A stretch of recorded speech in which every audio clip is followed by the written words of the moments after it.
आज की इस कथा में मैं आपको दो छोटी छोटी कथाएं आज सुनाऊंगा पहली बार कि अहंकार कैसे अच्छे बुरे सात्विक तामसिक किसी के भी पास तक पहुंचता है। पहली कथा लंका के राजा रावण की। बड़ा विद्वान, बड़ा ज्ञानी, लेकिन मन में विचार आया इतनी उपलब्धियों के बाद, कितनी सिद्धि पाली, शक्ति जुटा ली, पर मेरे आराध्य भगवान शिव तो कैलाश पर्वत पे रहते हैं, निर्जन में रहते हैं। मुझ जैसे भक्त को भगवान के लिए भी कुछ सोचना चाहिए। अब अहंकारी का दुस्साहस देखिए कि जिनकी नेत्र की एक पलक बदलने से, एक भ्रकुटी से लय प्रलय में परिवर्तित हो जाती है, ऐसे भोलेनाथ को रावण शिफ्ट कराने निकला लंका।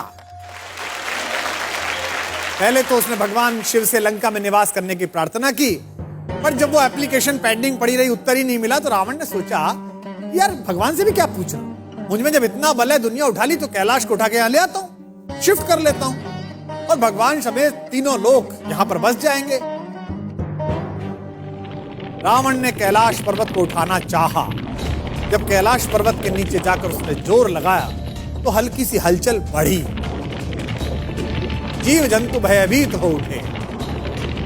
जब रावण ने थोड़ी और ताकत लगाई तो कैलाश थोड़ा सा और ऊपर उठा। तो भगवान शिव ने सोचा कि अब काफी हो गया, अब अपने शिष्य को जरा थोड़ा बताया जाए कि बल क्या होता है।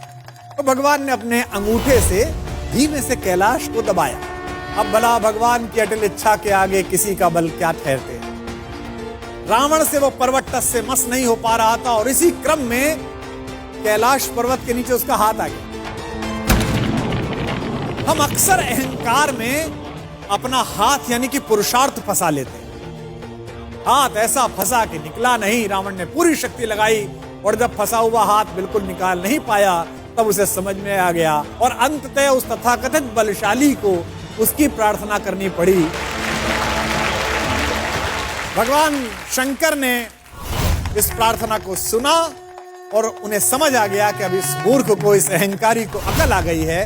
तब उन्होंने उसका हाथ मुक्त किया। ये तो पहली कथा थी। इस कथा के क्रम में अगले भाग पर मैं एक ऐसे सदाचारी व्यक्ति का अहंकार आपको सुनाऊंगा, ईश्वर जिसका मित्र है। आप सब जानते हैं कि महाभारत की लड़ाई विश्व की सबसे बड़ी लड़ाई थी। अर्जुन जब कर्ण जैसे महारथी और दुर्योधन जैसे महाबली की सेना को पराजित करने के बाद महाभारत का विजेता बन गया, तो उसे लगने लगा कि ये तो उसका निजी पराक्रम है, उसके बाणों में बल है, पुरुषार्थ है। अर्जुन मन ही मन इस बात पर इठलाते हुए अपने रथ पर सवार होकर युद्ध भूमि से लौट रहा था। जब अपने शिविर के आखिर में पहुंच गए तो उसके रथ पर बैठे हुए मधुसूदन सारथी भगवान श्री कृष्ण ने कहा, पार्थ रथ से नीचे उतर जाओ। उसने श्री कृष्ण से कहा कि माधव आप सारथी, आप उतर जाइए, मैं भी उतर जाऊंगा। श्री कृष्ण ने कहा, नहीं मित्र, तुमसे कह रहा हूं, तुम पहले नीचे उतर जाओ।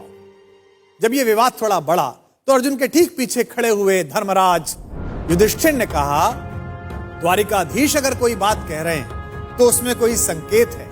अर्जुन को कुछ समझ तो आया नहीं। भ्रकुटी पर ताव देकर थोड़े अनमने भाव से अर्जुन रथ से नीचे उतर गया। अर्जुन के नीचे उतरने के बाद सब लोग जाने लगे तो कृष्ण जैसे ही रथ के नीचे उतरे,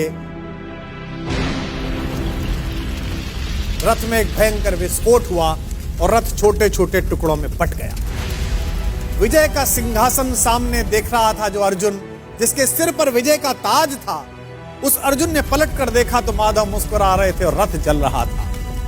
अब उसे यह तो समझ में आ गया कि उसके सखा श्री कृष्ण ने उसे रथ से नीचे उतरने के लिए क्यों कहा, और उसे विस्फोट का कारण अब भी समझ में नहीं आया था। अब उसने विनम्र भाव से अहंकार का तिरोहन करते हुए माधव से पूछा कि माधव यह क्या लीला है। कृष्ण ने मुस्कुराते हुए उत्तर दिया कि पार्थ, युद्ध के इस दौरान इस रथ पर कई दिव्य शक्तियों का प्रयोग हुआ। तुम पर जिन घातक अस्त्रों का प्रयोग हुआ उसका बचा हुआ असर भी इस रथ पर था जिस पर हम सवार थे।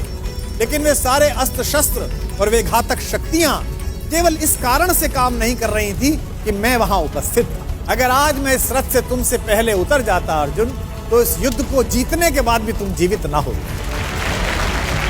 अर्जुन की आंख खुल गई। उसे यह एहसास हुआ कि विश्व की जिस सबसे बड़ी विजय को वो अपना निजी पराक्रम मान रहा है, वो केवल उसकी उपलब्धि नहीं बल्कि उसमें ईश्वर के उस अंश की सद्भावना है जिसे मधुसूदन भुवन मोहन कन्हैया कहा जाता है।